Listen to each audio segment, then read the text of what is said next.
Hello, good morning and good evening wherever you are. This is April from University of Southern California. Welcome audiences in Zoom as well as our followers at the live streaming platforms of USC Graduate Education. It is wonderful to see all of you today here. This is 136th USC event. We are so excited to present you a wonderful webinar about Keck School of Medicine of USC. Featuring Dr. Exo Sculpture and Dr. Bingfei Yu. Today's webinar, we will lead you from uncertainty to passion, navigating a PhD journey and discover research fulfillment. So welcome Dr. Exo Sculpture, the Associate Dean for Biomedical Master's Degree program at the Keck School of Medicine of USC. He is also an associate professor in the Department of Molecular Microbiology and Immunology at the Keck School and has served for many years as program director of the MMI Master's Degree program and course director of 531 Cell Biology. And Dr. Sculpture has also been named as a USC CET Center for Excellence in Teaching Fellow. And we have also another guest today. Welcome Dr. Bingfei Yu, the assistant professor in the Department of Molecular Microbiology and Immunology at the Keck School. She is awardee of Parker Bridge Fellow, Baxter Foundation Faculty Fellow, and a V Scholar. We are really lucky and grateful to have them with us today. And dear audience, please know that we will have about 15 minutes Q&A part after the speech. Feel free to type your questions at the chat box anytime. We will try to get as many questions as we can at the end of speech. And kindly remind for Zoom audience, this webinar will be recorded and might be used as video material in future. So please mute yourself, ensure a good event quality. Thanks for your cooperation. Okay, now everyone, please join me in welcoming Dr. Exo Sculpture and Dr. Bingfei Yu. And next, I will turn it over to Dr. Exo. All right. Thank you so much, April, for this kind introduction. And I'm very happy to be here and present to you a few hopefully interesting items about Los Angeles and the University of Southern California here in Los Angeles in California. And I will talk a bit about biomedical research, about biomedical graduate programs, and give you a few tidbits of information about the offerings that are available with academia and research and training here at our institution. And I will share some slides with you. Let me try this out here. I hope you can see this. So our topic for today is twofold, and I show you the agenda. So I will give you a brief overview and an introduction of the educational opportunities in biomedical research and biomedical training here at our university at USC. And I will provide a few links to our PhD programs, our master's programs, and our pre-master's programs. For all of these, I will present a few URLs, so web links, and I also have QR codes. So feel free to write it down or take a screenshot with your phone or your computer for further research. I plan to review all of this in about 10 minutes or so. And then my valued colleague here in my department, Professor Bingfei Yu, she will then present to you her views on From Uncertainty to Passion, Navigating a PhD Journey and Discovering Research Fulfillment. in the biomedical sciences. And she will talk about her experience, coming to the United States and now having lived here for quite a while. And she will present her personal view. And then at the end, we will have plenty of time for questions and answers.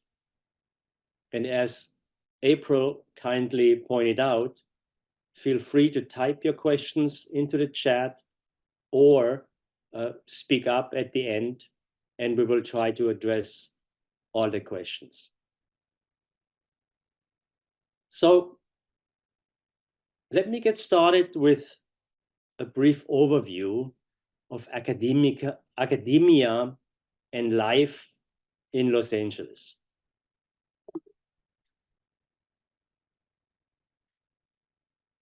So here is a shot of Los Angeles, reminding everyone that there is life outside the lecture halls.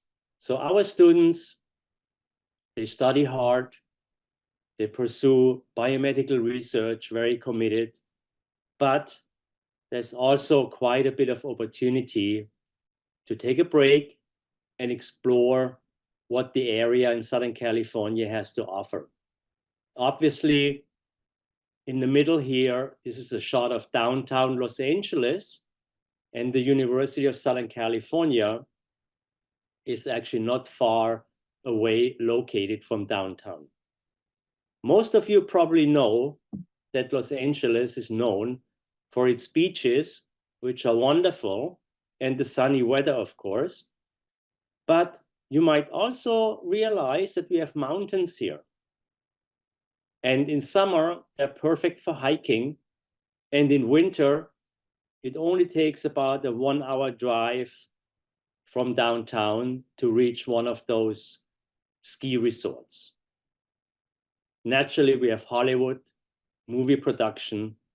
And at the bottom right here, you might recognize that this is the space shuttle, which is on display here in one of the science museums. And of course, sports. Many people are fans of the Trojan football team, but there's food everywhere, rock concerts and other musical events and bowling and many other things.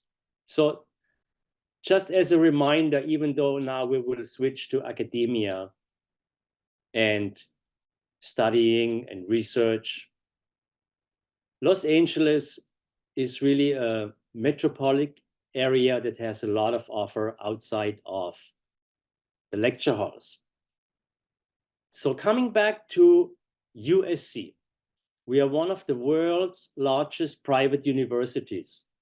Believe it or not, we have about 50,000 students. And about 11,700, so nearly 12,000 are international students. More than half of them actually are from China. We really pride ourselves in the fact that we have a very diverse student body. We have students from 135 countries. Okay, that's probably as many countries as participate in the Olympic Games, which are coming up this summer, actually, very soon. We have 28,800 faculty and staff. So we are really a big place. And for that reason also, we have actually 2 campuses. Believe it or not, the main campus does not hold everything. We have a specially dedicated so-called health sciences campus that has the medical school, the biomedical research, the biomedical graduate programs, the dental school, the pharmacy school. So health sciences. This is our president, Carol Folt. So one of the nice features of our graduate programs is that we are always making an effort of combining theory with hands-on research and practice. And that's true not only for our PhD programs, but also for our master's programs. So the master's programs in the biomedical sciences make an effort to really train our master students already to become ready in hands-on research. And for many students, for example, the master's programs are stepping stones into further PhD programs. We have about a third of our students, usually from our master's programs, move on to PhD programs. Another third might go to industry, and another third might go other places. Some of them return home to their home countries. Others try to stay in the United States for employment.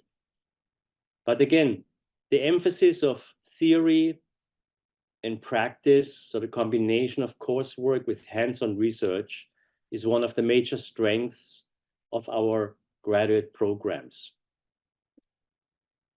We have world-class research in various centers and institutes, and I've aligned some of them here for you to give you a flavor of what type of programs and research is done here.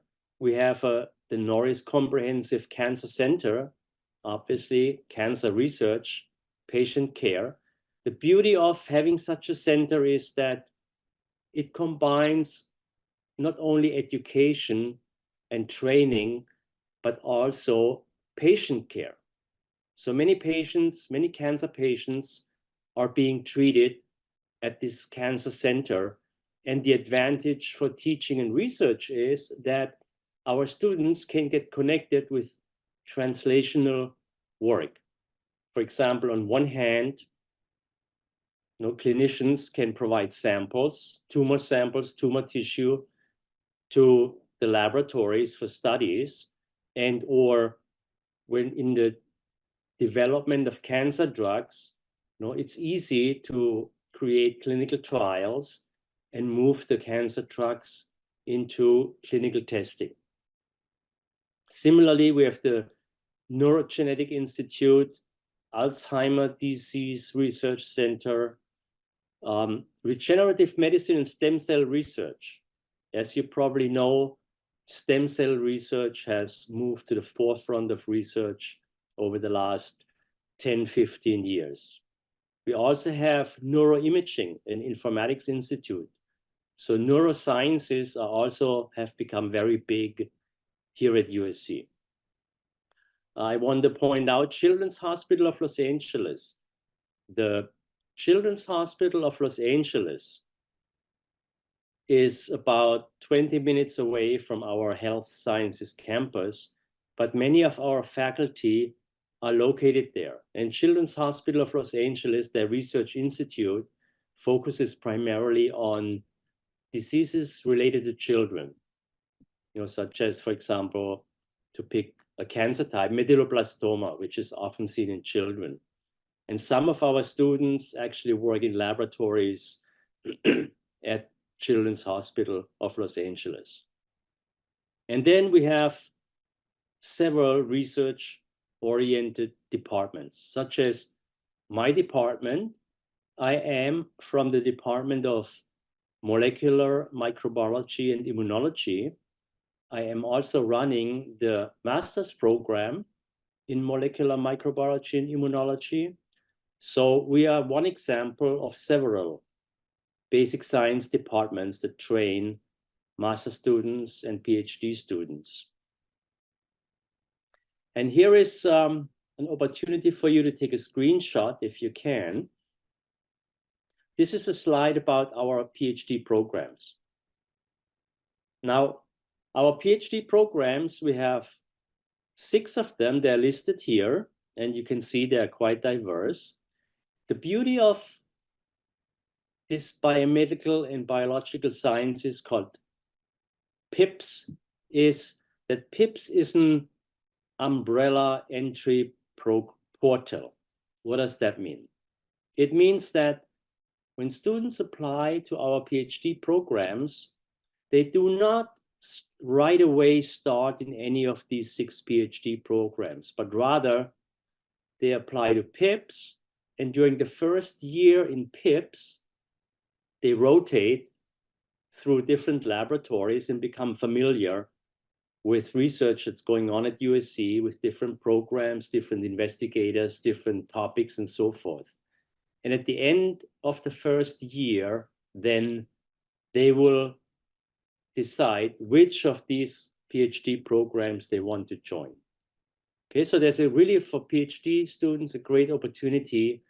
They don't have to decide very early which PhD program they really want to get into. They are given rather an opportunity to explore the biomedical and biological sciences, explore different laboratories, become familiar with what we have to offer, and then make an informed decision at the end of year one.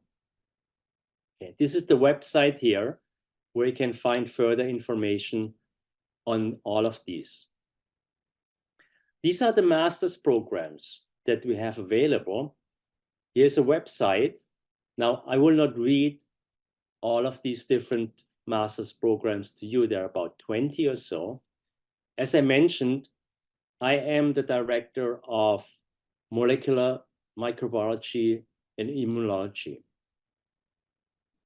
Now, most of these basic science programs, like the one I just mentioned, or experimental and molecular pathology, or biochemistry and molecular medicine, they make a big effort of training the students also in the lab. So along with coursework, the students are strongly encouraged to join a lab and work towards the thesis. Most of these programs are 2-year programs.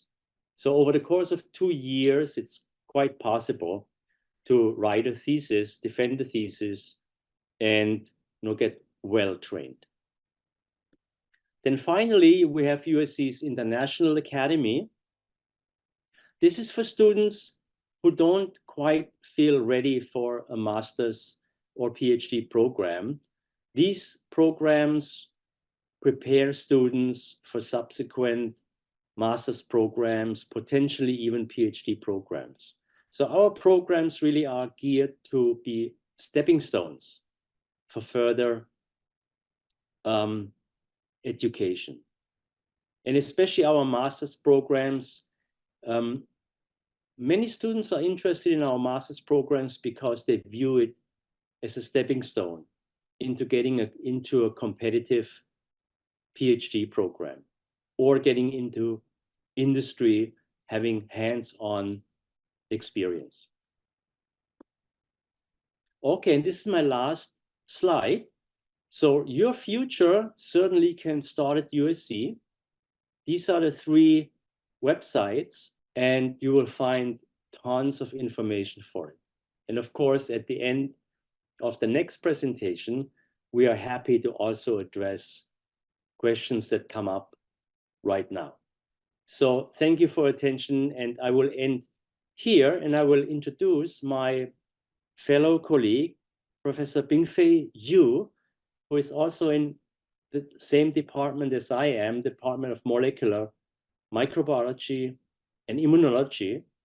In contrast to me, she's a junior faculty member. She has joined our department not very long ago. I have been at USC for more than 30 years, believe it or not. But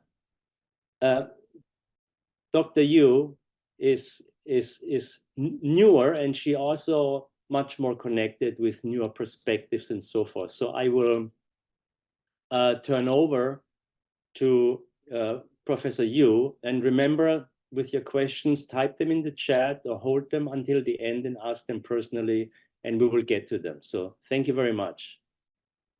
Yeah, thank you so much for introduction, and really excited to be here, to share kind of like my personal journey. And yeah, let me start with my slides. I don't know, can you guys see that? Yes. Perfect. So just a short introduction, and I'm Bingfei, and I was born in Sichuan, in Lemeshan, basically. So you guys probably really already know that it's like a lot of like, really cute animals and also like a jumpy monkeys. And then that's how I really kind of like get me into the nature and this, and also make me kind of pursued the biology major. And I did my bachelor degree and master's at Xiamen University. And it's a really beautiful, city, and also very beautiful campus over there. And I had really good time over there, and also published papers about HIV latency, which get me really fascinated about the immune kind of system. So I continued to pursue my more like a higher education in America. So I did my PhD in immunology at UC San Diego. So UCSD or San Diego is also in Southern California, and then it's around like 2 hours drive actually from LA. And I'm so fortunate to basically do my PhD in Professor Ananda Goldra's lab. And during my PhD, I published a lot of papers with the first author paper at Nature Immunology, and also got a lot of numerous like awards. And I further did my postdoc basically after the graduate school and at Stanford University. So I kind of like switched my research area from immunology to genomics or more about technology development. And so I did my postdoc at Professor Howard Chang's lab. So Professor Howard Chang is really kind of like a giant in this field, and he's like NAS or National Academy of Science, and AAAS, and there's HHMI. So basically, that's what we call, in China, it's like 中科院院士，很多个院士。So I was also fortunate to get training over there and publish like 2 papers in a Cell with really high impact in 4 years, and also developed some platforms and got a 1 patent licensed.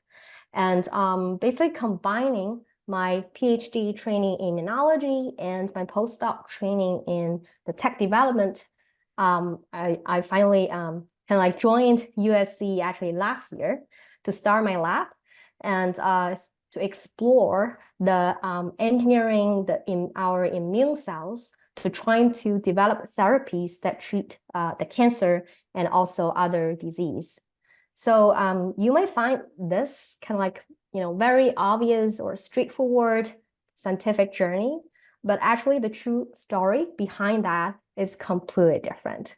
So I just want to share more details and then what I have experienced, especially after entering my PhD. So when we're talking about like PhD system or just like, especially at US, you might find your own identity is very unique. So for me, I'm kind of like the first-gen college student, which means I'm the only, kind of like person in my family that entered the college.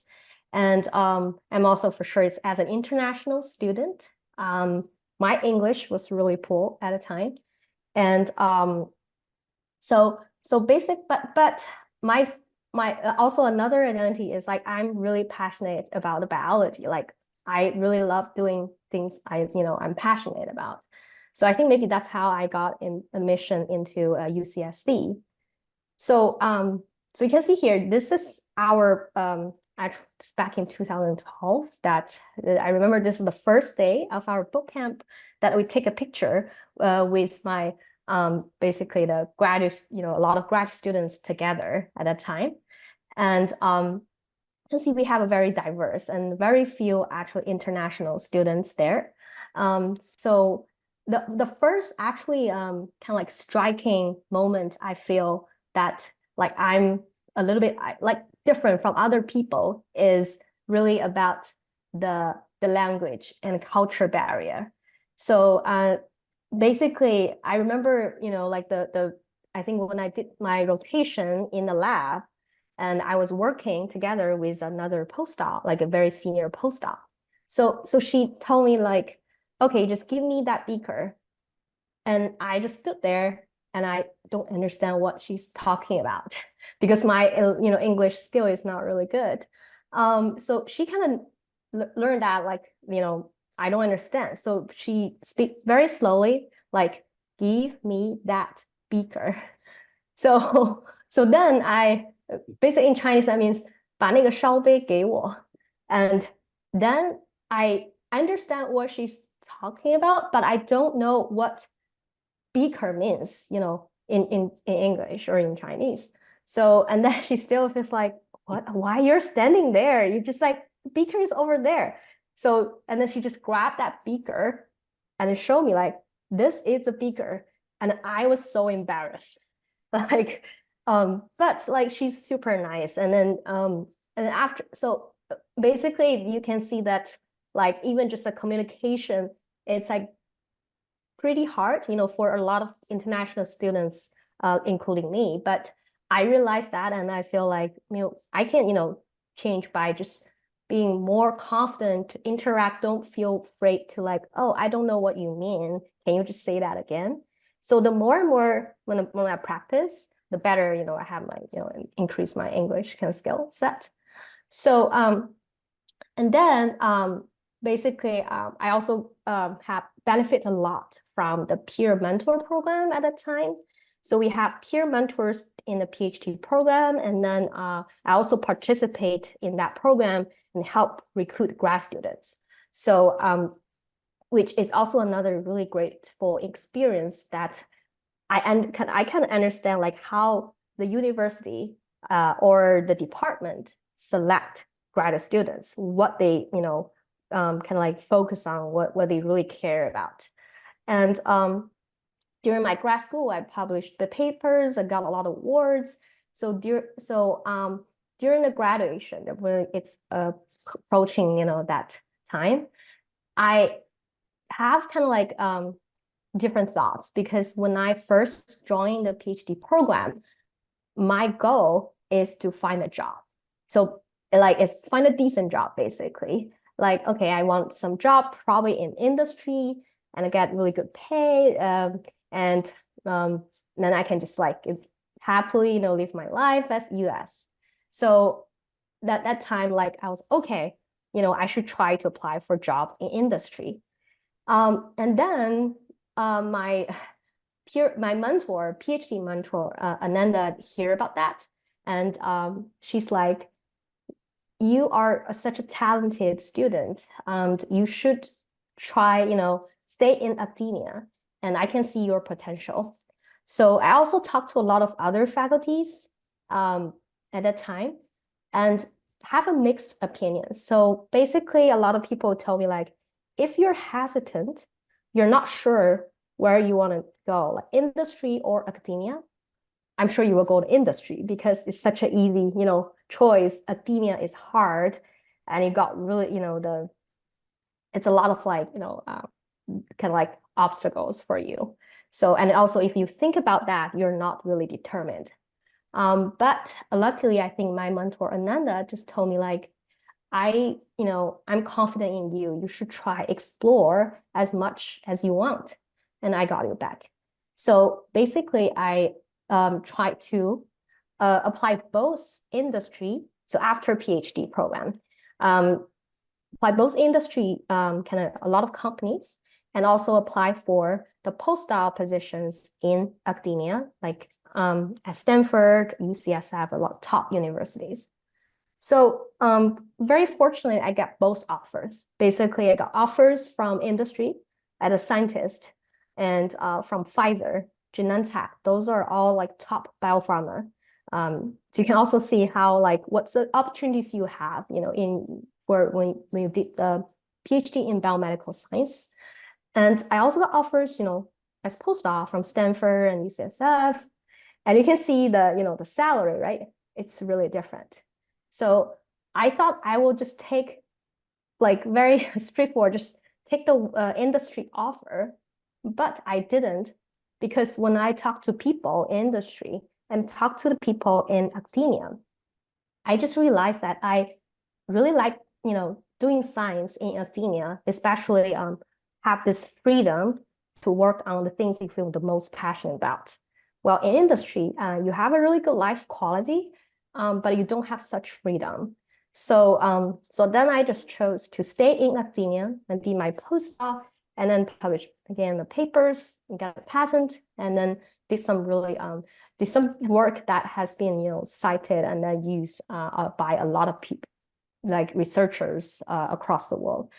So basically now that's really made me today that I joined USC as an assistant professor, and I started my lab last year, and to really think back about the whole like scientific journey or like a personal journey, starting from international students coming into the US with everything that is completely like new to me, and with a lot of like culture and language barriers. I realized that I'm fortunate enough to have really good mentors. Like I mentioned before, my PhD mentor, my postdoc mentor, they really changed my career decision. So like I was planning to directly go straight forward to industry, but then I just tried to, and then other options, and then I found like I love academia. So, but what I'm most proud of is I now have finally paid back, as was a mentee that I got like a lot of like good experience from my mentors. Now, as a mentor, now I can just pay back to my mentees. So I'm really proud that my mentees like Tomomi and Clara, when I trained them during during my grad school, and at the time they were undergrad students. So they all ended up with a really good PhD program. Tomomi got offer from Yale University, and Clara went to the University of Washington as an MSTP, which is MD PhD program. That's a really, really competitive program. And also now with my lab, we got our lab technician and also our first postdoc, and this is the lab kind of like retreat or the department party, and we have really fun play games and host lunch dinner together. And also we just have like rotation students, Carolina and Laura from the PEEPS program that Excel just like introduced you guys. So yeah, I just trying to introduce more about how I go through the whole from like a PhD to the postdoc to the like current position. And yeah, I'd love to answer any questions you may have. But also I just want to when I talk more like in English, but now I can switch back to my really own language to share just a few words about like or encouraging you guys to explore the PhD. 看一下时间应该还够。对，就是我其实讲了很多，就是这些故事，就是其实背后的真的很多发生了，也就是有很多很多就是比较艰难的时刻，但是也有很多特别有意思的时刻。我觉得，读博士或者是来美国，应该说做研究、读博士，或者是追求更高级别的这种研究的这种方向，尤其是在你年轻的时候，是一件非常非常有意思的事情。就是你会发现，你可能是全世界唯一这几个group 里面就是研究这个方向的人，而且你可能会发现你做的这个东西可能是真正能够有用、很有 impact、very influential。当然中间也有很多困难，但是一旦你克服了那些困难，像我之前讲的那些语言上啊，或者是文化上的这种就是很多不适应的地方的话，你就会发现你跳出了你自己的舒适圈，然后学到了更多的东西，而且交到了很多的朋友，而且会感受一些就是新的人生体验。这是会让你会成长为一个就是你无法想象到的一个高度。所以我就是很强烈的推荐，就是大家去think big 或者是 dream big，就是当你自己以为只能就是我之前的目标只是说我想找份工作，但是最后因为就是各种就是因缘巧合，就发现哦，其实我能做的是更好，就比我自己想象中的做到的是更好。所以就是也非常就是 best wishes，就是祝福，应该说大家能够去争取到就梦更好的这种更大的这种梦想。对，yeah, I think that's basically what I'm trying to provide today. Thank you so much, and love to take any questions. Thank you so much. This was very interesting. Even though I have to admit, the last 2 minutes, I was not quite sure I could follow. I have to brush up on my Chinese. But so there are already a few questions in the chat, and maybe I can start, Dr. Yu, with a question that I thought about when you told very nicely about these challenges with finding the beaker in a lab. It also reminded me when I came to the United States, my English was reasonably good, but not really the lab jargon, the lab English. So, Dr. Yu, what do you think as a person still being in China, thinking about coming to the United States? Is there anything you could recommend how to prepare language wise to be maybe better prepared for some of the challenges coming to the United States? Yeah, that's a really great question. So, I remember when I was at time, I was like taking some GRE and TOEFL, like as most of other international students, and I find it like it's more just like as exam. Yes, you can increase your vocabulary and then everything based on that. But talking when it's regarding to daily communication, that is not that useful, considering how much effort you spend on that. So I was actually trying different things. Like my personality is like I love to, talk to people, and I love like watching movies and TV shows. So I basically just watch a lot of like kind of like I highly recommend Friends. I know like it's kind of such a very old kind of like TV show, but the most popular and a very classical movie and TV show. So that actually helped me a lot.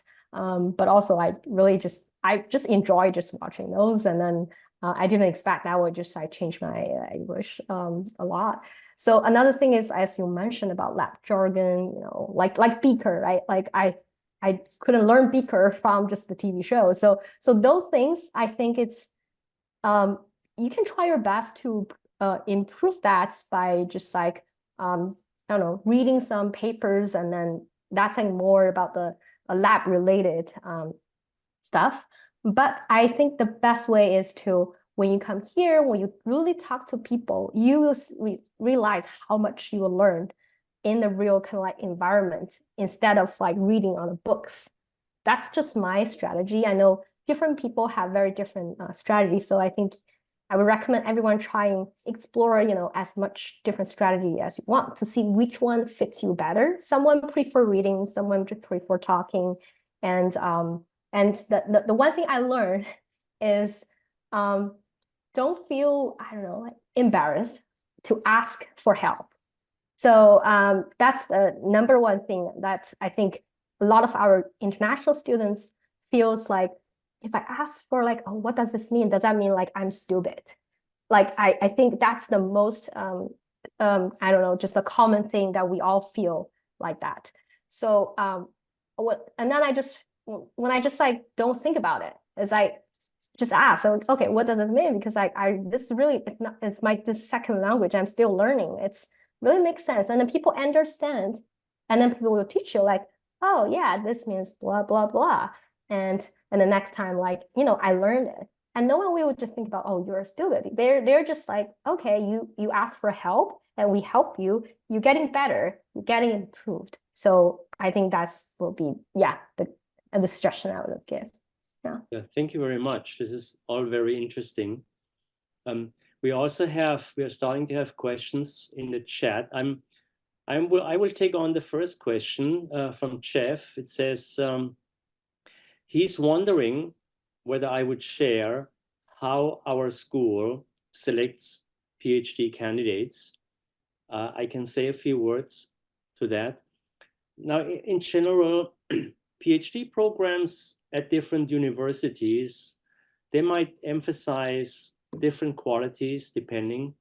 At our university, which is the Keck School of Medicine of USC, our PhD applications, they are reviewed primarily, I would say, the number one point is research experience. So the admissions committee, they want to see that applicants already have some sort of research experience. It does not mean that applicants have to publish a paper or two or three, but it means that they already have exposure to lab research. They know somewhat about it, and also whether they can talk about it. So students that apply to the PhD program, when they are selected on a shortlist, they will all be interviewed, and nowadays it's mostly via Zoom. And one of the points that the admissions committee or the interviewer looks out for is, can the person talk about the research they have done? Are they able to explain in a reasonable manner what they have done? Meaning, do they understand what they have done? Okay, so this is probably one of the key points that the committee looks out for. Now, grades, of course, in classes are important, but they're not that important. No, I mean, obviously, applicants that have very high grades as an undergraduate, they, of course, are preferred. But there are oftentimes students with lower grades, they have extensive research experience, are able to communicate their research, and they also have a good chance of being considered for a PhD program. Okay? And maybe, Dr. Yu, would you have an opinion on this as well, from your perspective? Yeah, I totally agree. I think based on my previous experience, like graduate student recruitment, at UC San Diego or Stanford and here, I think for almost most of the institutions, universities, I think they want to find the best, students that are passionate to work on, some research.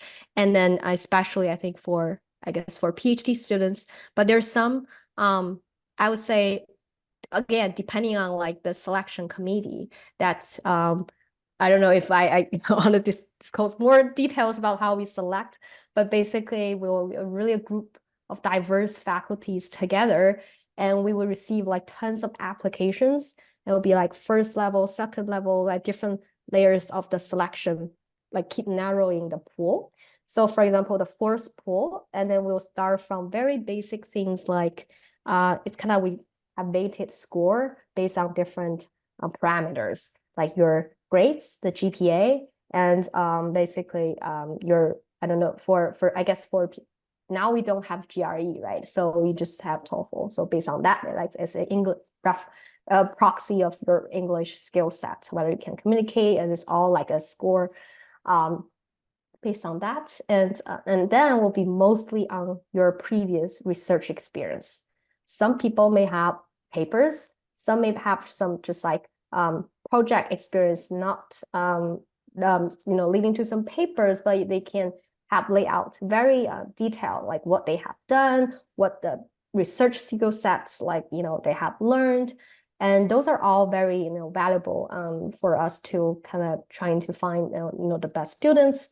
And of course there are also other parameters, but the most important, as my colleague has mentioned, it's about like the fits as you're especially you're interested, you're passionate about, you're doing research during your PhD. So whether we can feel the passion, or whether you feel you like you have a reasonable kind of skill set to to get you ready for the PhD study. And that's all, during the second layer, which is already sending out the interviews. We'll, talk about, especially ask you about, okay, what experience project you have done, what you are most proud of, and what's the most difficult thing you have done. Some like those kind of questions will have a better idea for our faculty members to see what you have learned. Not some people may have on a paper, but they really don't do anything. So when during the interview, we can tell. So yeah. Okay, thank you very much. I will take another question from Ling Yu. She's asking, would you mind to share the application requirements for your master degree program? And will students have any chances to work with professors in any labs? I can certainly address this. As I mentioned, I am the director of our master's programs in my department, molecular microbiology and immunology. The application requirements are fairly standard, and you will also find them in those links that I provided. It's personal statement, transcripts, your interest, what you are interested in, future goals, for example, letters of recommendation for international students, language tests, TOEFL, for example, or the IELTS. We do not require any longer the GRE for any of our graduate programs. Okay, so these are the basic requirements. With regard to whether students have any chances to work with professors in any labs, first of all, when students apply to our program, molecular microbiology and immunology, we assume that their primary interest is in a related area, molecular microbiology and immunology, meaning they probably are most interested in working with a professor in our department. However, in our program, we allow students to work pretty much in any basic science biomedical department. And on occasion, we have master students that have joined our program and they say, well, I really find the research that Professor so-and-so is doing very intriguing. Would it be okay to join that lab? And that professor might be in a different department, maybe over at the cancer center. Then I will tell the student, contact the professor, set up an interview with that person, and find out whether there are possibilities to joining that lab. And if yes, by all means, join the lab, do great work. So we encourage our students really to pursue their main interest, their passion. And if their main topic that they're interested in is not in our department, that's okay. We still support them and they're still successful. Okay, I hope this answers this question. And then there's another question from Jeff for Professor Yu. The question is to Dr. Yu, do you do teaching at USC as well, or purely doing your research at the university? And if you do teaching, what areas are you teaching? So I'm in, biomedical science or in I would say 80% research, 20% teaching, and then we teach our math. So last year I taught like 2 classes, and basically for PhD and master students, and it's focusing on the immunology and mostly on immunology field, which is also I was trained on. So yeah.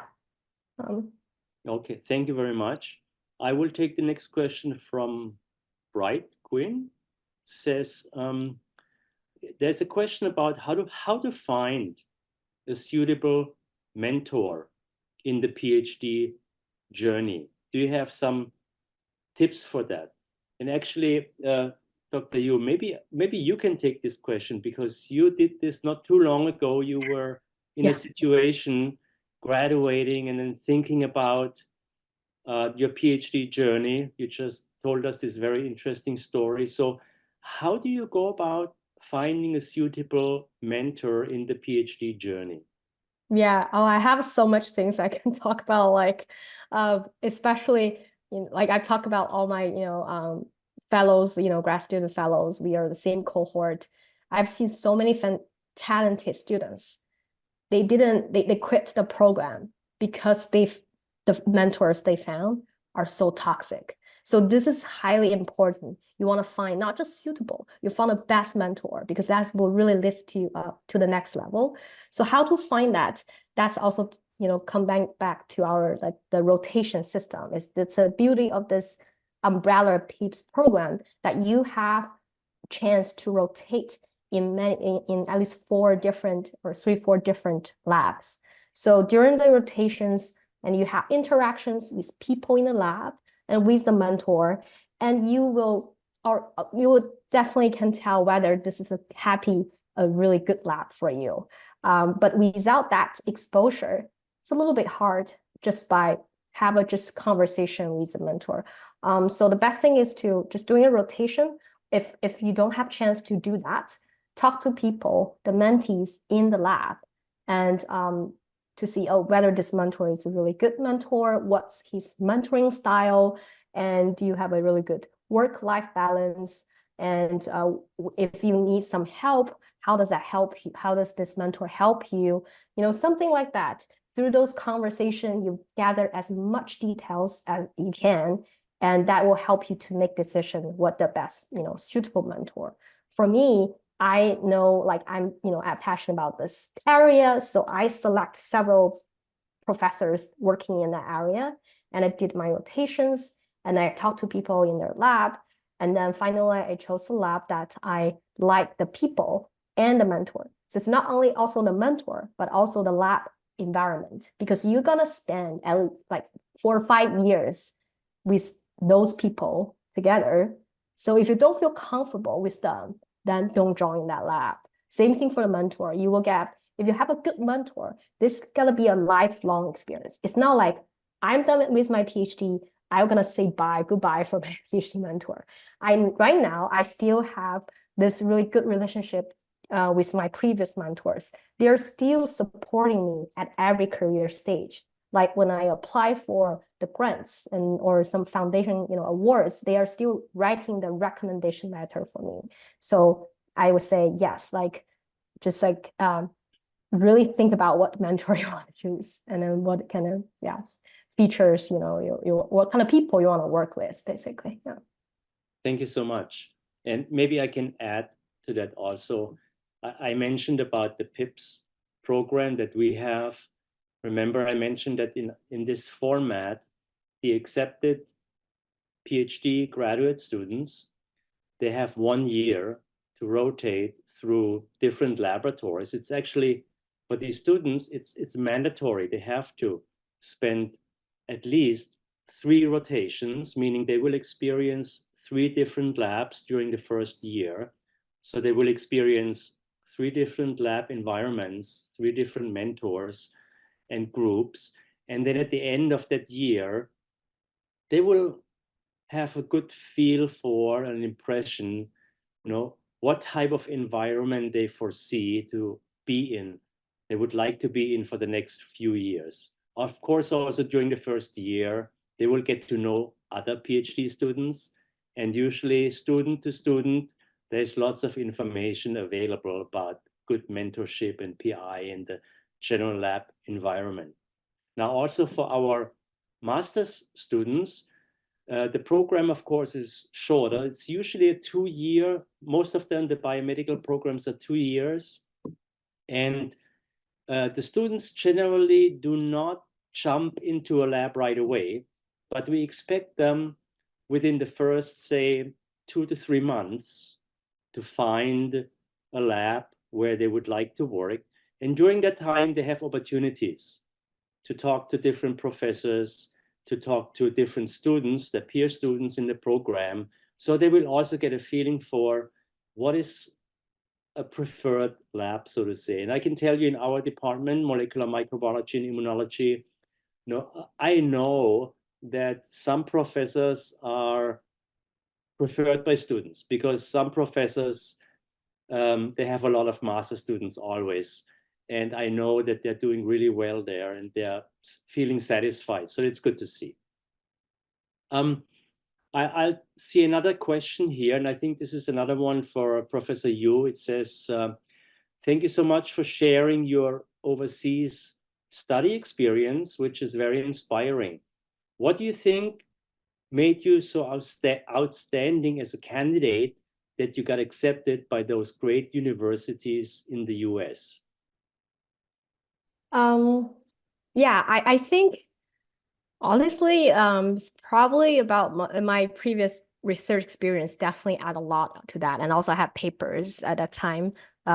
So the yeah, like if you think about just like, you know, my undergrad or master kind of degree, or yes, I have a pretty good GPA, but like I was like applying for those top universities compared to basically top, you know, students from like Beijing 大学, Tsinghua 大学, like them. So what you can highlight yourself is to like, at least for me, is I think my research experience and also my passion about what I want to do. I have a really even a very clear plan already. Like I know I want to do immunology, and also I know like, okay, in this university that I applied for, there are several, you know, faculties I'm really interested in, and I even reach out directly to them before I apply, you know, for this kind of like umbrella school. So so there are many kind of like, I think maybe things I have tried that may end up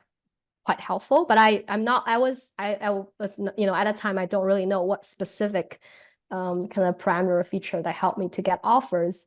But at least I think the research experience probably might be the most deciding point, you know, the important factors, and the papers, because they already through the paper they already know like you have this experience, you have exposure to the skill sets, and so you really understand what you want to do, and then that might be the most important thing. Yeah. Thank you very much. I see a question from Peter. I also want to mention that Dr. Yu, she put a link to her laboratory website into the chat. So make sure you take a note of that to find out more about the research she's doing, which is fantastic. And I'll take a question from Peter, who says, do you recommend students to first study the master and then apply for PhD?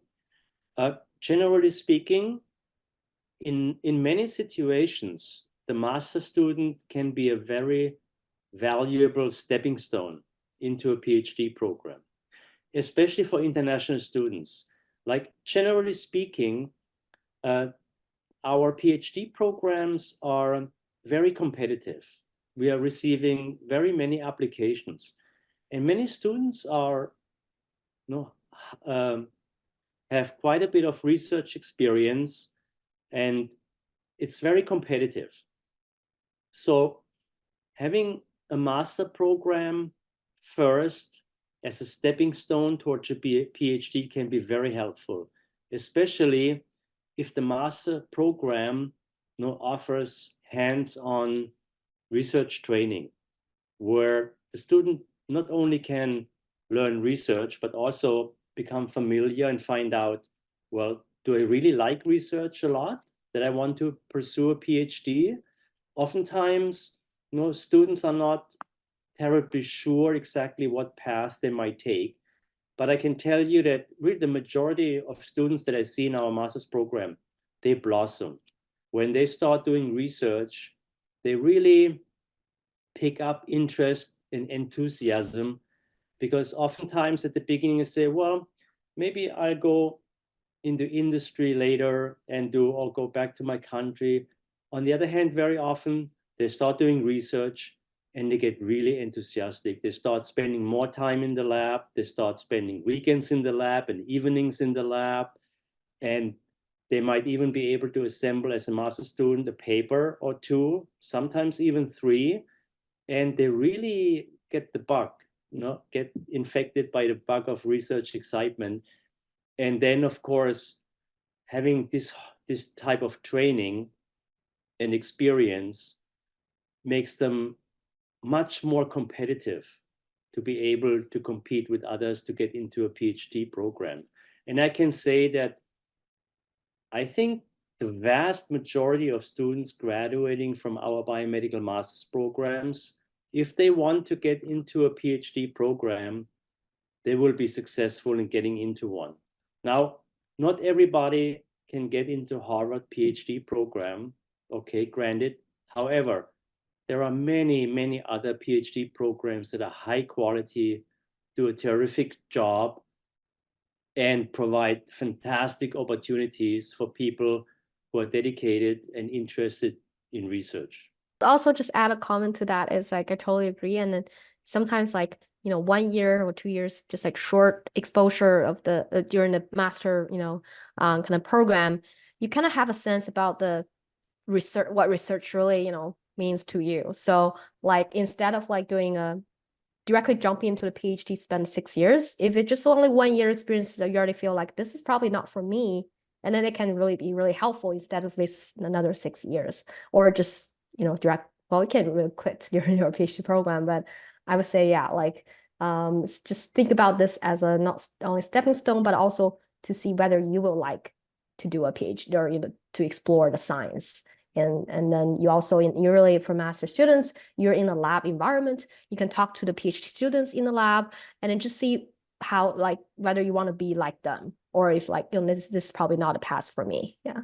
Yeah, thank you, Dr. Ixo and Dr. Yu. And we have many audience coming to our live streaming platforms who are still uncertain about their PhD plan for the future.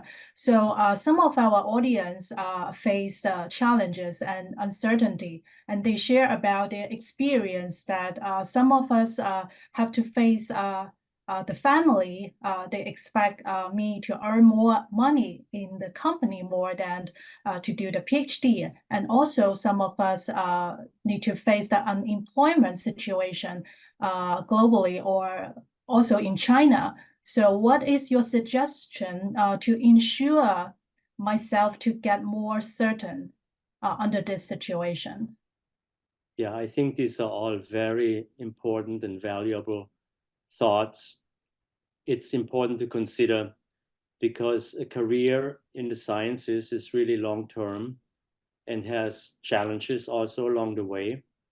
Clearly, family, people who already have a family, I mean, on occasion, we have applicants, they're married, they might have a child or maybe 2 children. It's rare, but some of them do, and that adds additional challenges.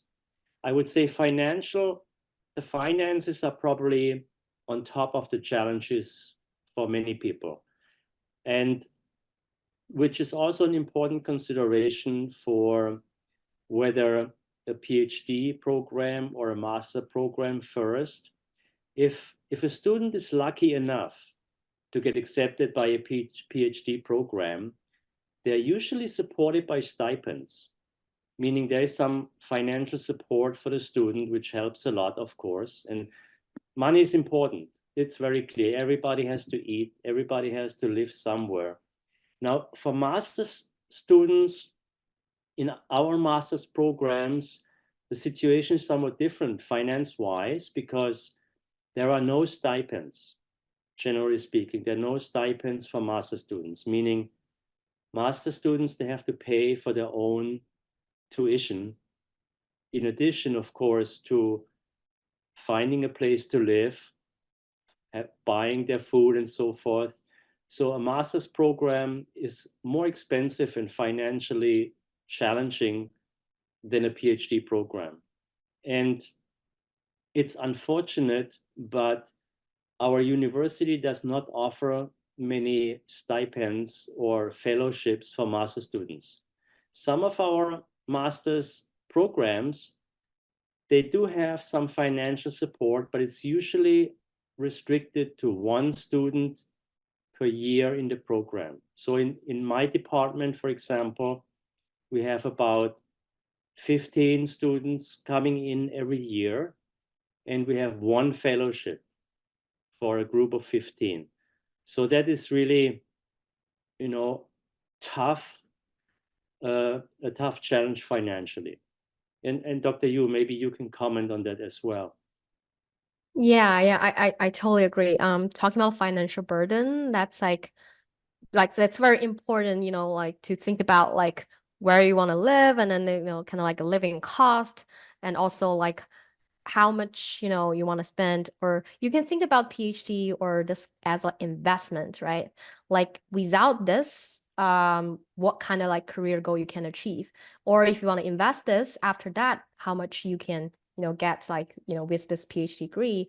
And but in addition to like master, that you have to pay for a lot for tuition and all, like without any stipend, there's another option that I think some right now, like a lot of people are applying for a technician position, which is really relatively well paid, and you can also learn, can more about research experience that you got trained in the lab, got a little bit paid for that. So I think that's another option, like for people who are concerned about the financial burden. But if I understand correct about this question, that from the uncertainty is like whether I need to do this kind of PhD or master, like, and what after that can I ensure that I will have a job, right? That's the same question when I did my PhD. I was like, that moment, the biotech actually is not like booming at right like this time. So back that time, like I'm super concerned, like if even I can secure a job after I graduate. So I think during my PhD, I also kind of trying to network with a lot of people also in industry, and then trying to get more information. Like if you want to do a basically after graduation, like I want to find a job, in industry, and then you can really be prepared even during the PhD. And there's a lot of like alumni like in the graduate program that you can talk or network, and you can know what kind of research skill sets the industry want, and what kind of area the industry, like research areas. Like immunology is a really good area because there's so many startups at Bay Area, like in California or in the East Coast, and they want to, especially on genomics or single cell genomics. That's another hot area, like people and computational biology. So with more information you have, like you're really determined that you want to find a job, like really good job. And then maybe that's also can help you to like, okay, during my PhD, if you think about the financial, like that job wise, and then we're like, oh, what kind of research area I want to do? Like, so those are all kind of like you can, there are options basically you can explore. Yeah.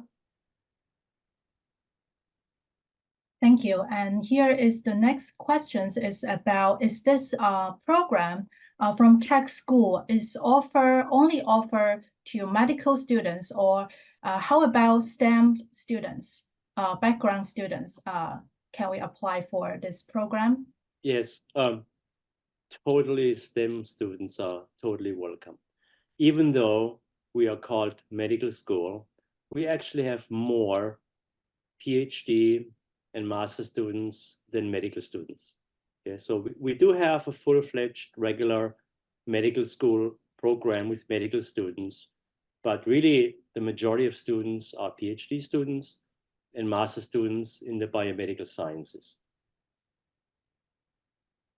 And the next questions is about, we know the requirement about the master's program of MMI just now. And would you share a bit more about the PhD requirement, maybe specific to GPA, research background, in addition to the website shows? Yes, well, I think we have addressed some of it earlier. We mentioned for our master's program, the application process is very straightforward. It requires the basic documents, personal statement, letters of recommendation, transcripts, and then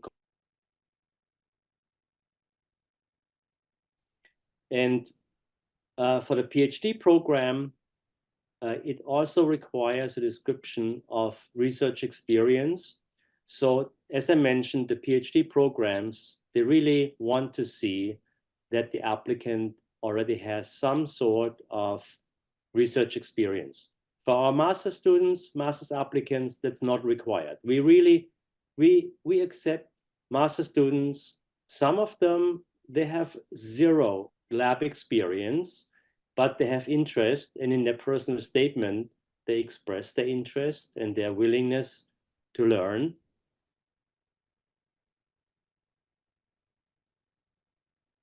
So PhDs, as I mentioned earlier already, PhD, I'm sorry, I got a notice my internet connection is unstable. I'll try again. So for the PhD program, research experience is essential. It's important. And also that the applicant is able to talk somewhat about the research and understand somewhat, of course, as a beginner level, but still understand somewhat about the research. Thank you. And next questions is also about for the application to PhD. So the audience asks about if my research interest is not 100% fit for the professors, maybe not the most of his interest, what the professor needs. And should I go with the professor research field more, or I should stand out more, talk about more about my research interest in my PhD application?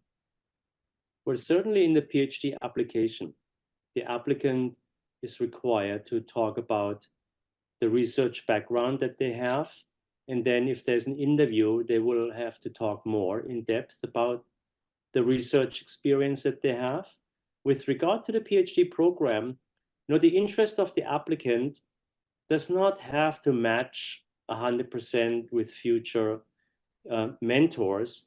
And it's actually, we are encouraging, this is one of the purposes why our PIPS program requires that every accepted PhD student has to rotate through 3 different laboratories. It's important also for the student, because your mind has to remain open for the possibilities. And even if you think, this is my preferred topic, this is what I want to pursue, you might find that during the first year, your eyes are opened even more, and you find even more opportunities and more interests. So it's good to remain open, but also in the big picture here at USC, I showed you the list of the many institutes and centers. There's so much diversity of research. It's pretty much guaranteed that every PhD student will find the niche that matches really with their interests. Thank you, Dr. Excel.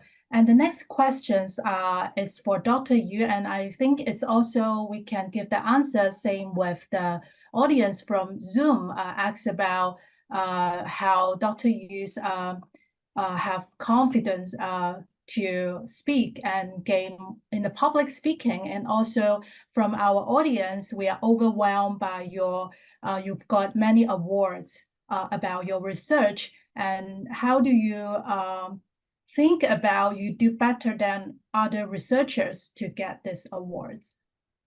Yeah, yeah, that's a great question. So I guess for the first question about public speaking, practice, basically.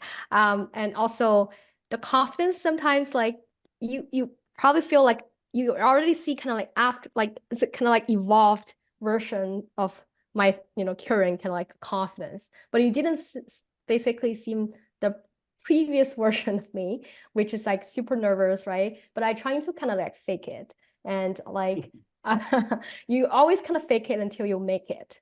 So so don't think too much about like, did I say this thing like sounds like okay, but like you can really tell like from my conversation that there is so much like probably like grammar error, like I don't really care, like, right? Those kind of conversations, trying to make sure like you understand what I'm talking about. I'm trying to deliver the message that like I want to convince you for something, right? So I would just say like, yes, the confidence is not just built up through just like only just one practice, but also just to trying to fake it, but also you can find a good audience. Like sometimes you maybe, some people I know, they're introverts, like they're not confident or feel comfortable, to speak to in front of a lot of people, but maybe you can start with talk about things to practice your talk in front of your friends or in front of just like small group of people that you feel comfortable with. And then starting from there. And talking about, okay, so how I can get, so many awards compared to other people. I think like, yes, like if you're hardworking and then you're dedicated and you have like to be creative and to get something like publications done. And then those are really obvious thing that's like, as people can tell, like how many papers you have, this is all kind of like, just like a GPA thing, like you can just quantify them and then just, yes, you have 4. But another important thing is visibility. I think I can imagine there are so many other people, they can probably also publish really good papers, but they probably are not really good at selling those, sell the story. I think how you can tell the story and to the different audience. And when we apply for awards, so it's not like, okay, we got awards, someone nominated me and I just direct got it. No, you have to apply for it. So during the application, and you would give you can write something, your proposal, right? And like, okay, this is what I have done, this is what I propose. And then you will talk about your plan and to really get that award. And so all those kind of process is to basically showing like how much, not only just how much you have done, but it's really convincing people what potential you have and convince people like, I want to invest you. It's not because of your previous papers. Of course, that's important, but also because like, I know you will do much more and then you can, contribute more to our, program or something or other, like when we give money to you, we know it's a good investment. So how you tell the story, it's like you pitch your idea and you to, different people. And that's how basically, I think it's how I got so many awards compared to other also similar talented people, is to trying to kind of like package your papers or your previous work a little bit more engaging and to convince your audience or people trying to invest you. Yeah. To invest you as a person, even more important. Yeah.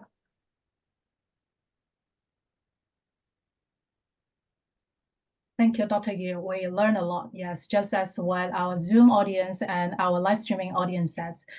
And Dr. Ixo, we also have a 2021 MMI graduate coming to say hello to you from our live streaming platforms. Oh, wow, this is nice. It's always nice to get positive feedback and connect with previous students. And on occasion, I get emails sometimes I get emails from students that require, say, a letter of reference years after they have left our program. I'm always happy to do that. So it's always great. Thank you very much.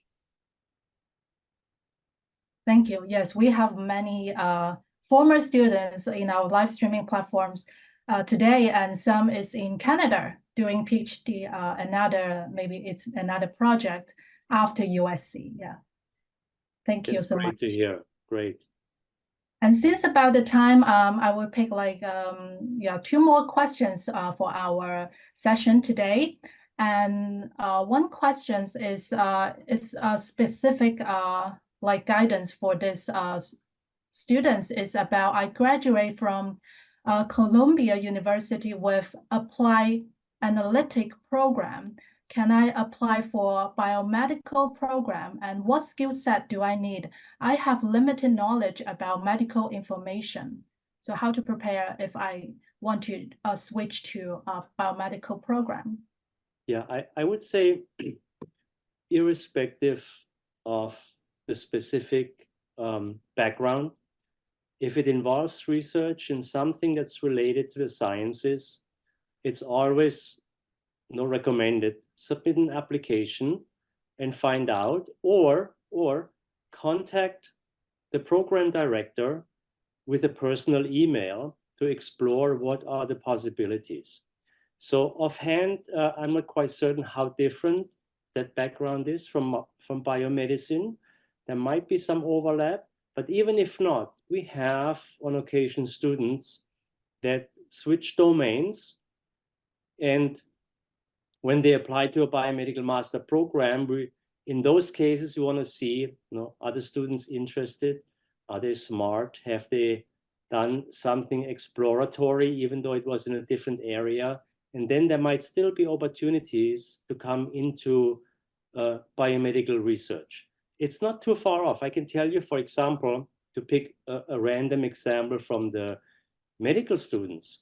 We have on occasion medical students, they have worked in banking for a few years, which is of course not related to medicine usually, but they take a few classes in biomedicine, a few backup classes, they get good grades, and then they apply to medical school. And actually, many medical schools, in particular USC, they pride themselves on diversity of the students, and the cohort of medical students is also quite diverse, and they like to give students from different backgrounds a chance, provided of course they have maybe taken a few classes to show in that field they can do okay. And those classes, they can be, after they graduate already, they can take them in the evening or on the side on weekends, and they show they've done well, and they can come back in. So in that case, with this particular question, it depends a little on the background. I'm not sure whether additional classes might be necessary to show that the person has some background in biomedical research. But in any case, I recommend to contact USC, one of the program directors, and just get that additional information. Thank you. And the next questions, yes, it's more deeper to the application for prepare.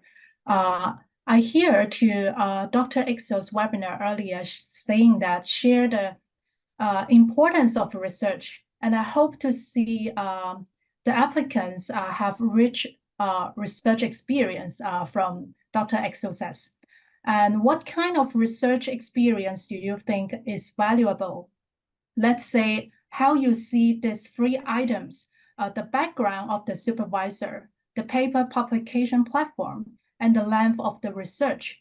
How you see these 3 things, and which one you see is the most and more important for the research? Well, this is an interesting question.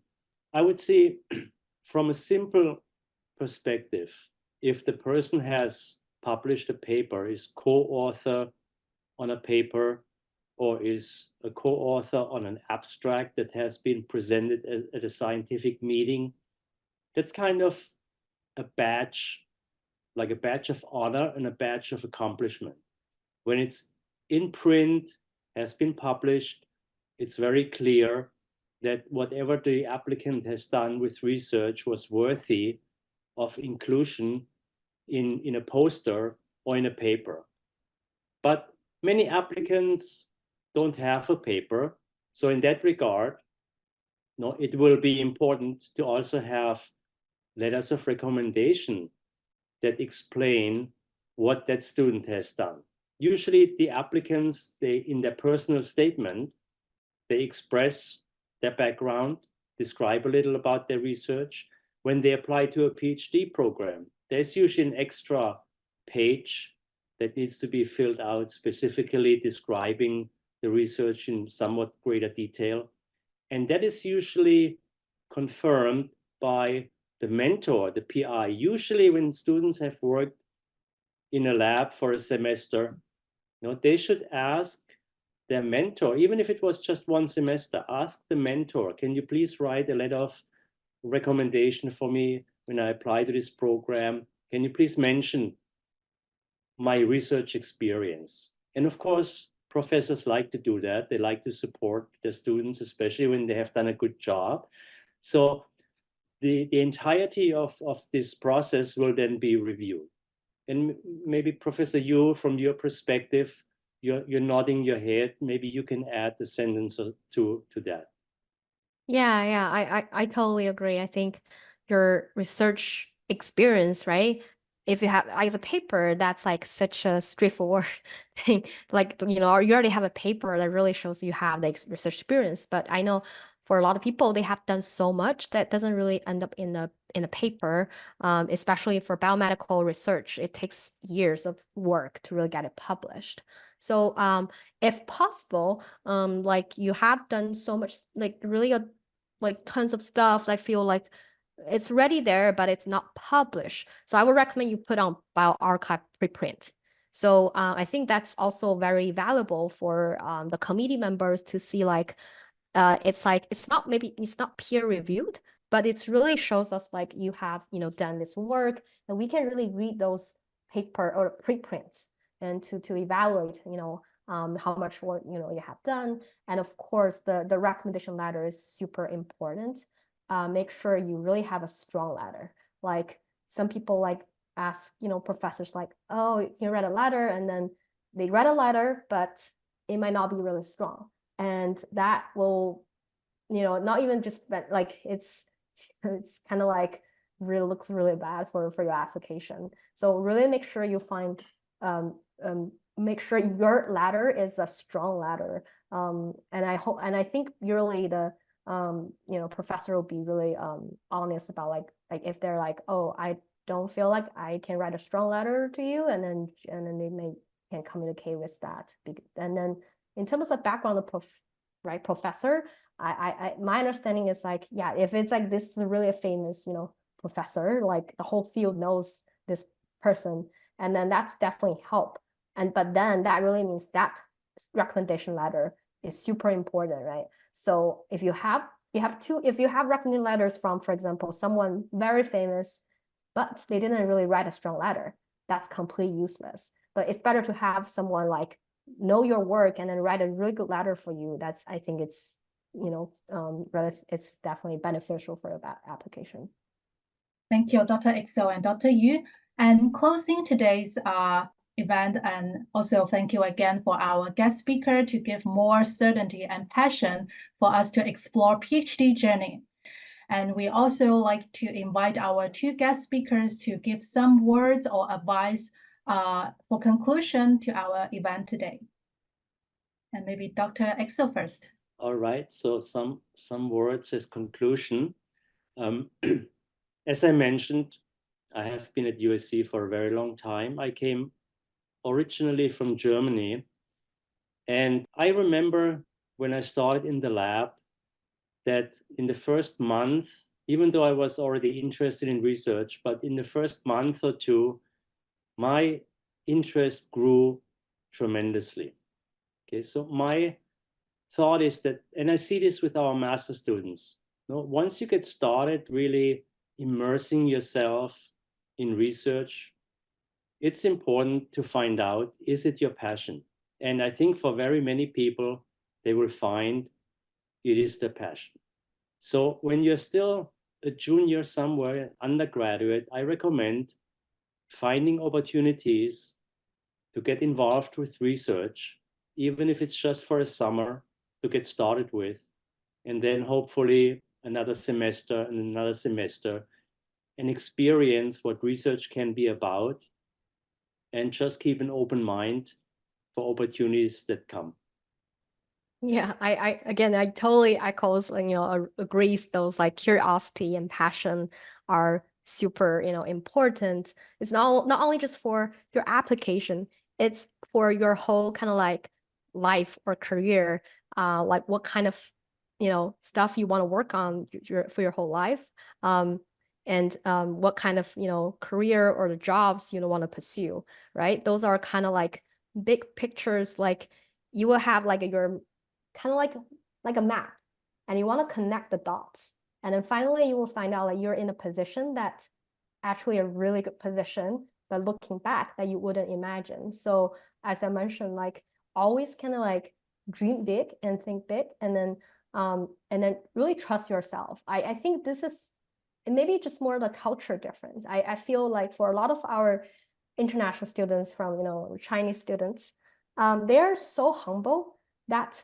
like they're more just, we call it imposter syndrome. It's like, should I deserve this, or should I even try this? Or like, you know, they're just like compared to other, I've seen so many examples of other students, they're super confident. They even didn't do anything, but they're like confident, like, okay, I can do this, I can do that. So they reach out and then they just like explore so many opportunities. So I feel like we are, the Chinese students are so talented and hardworking.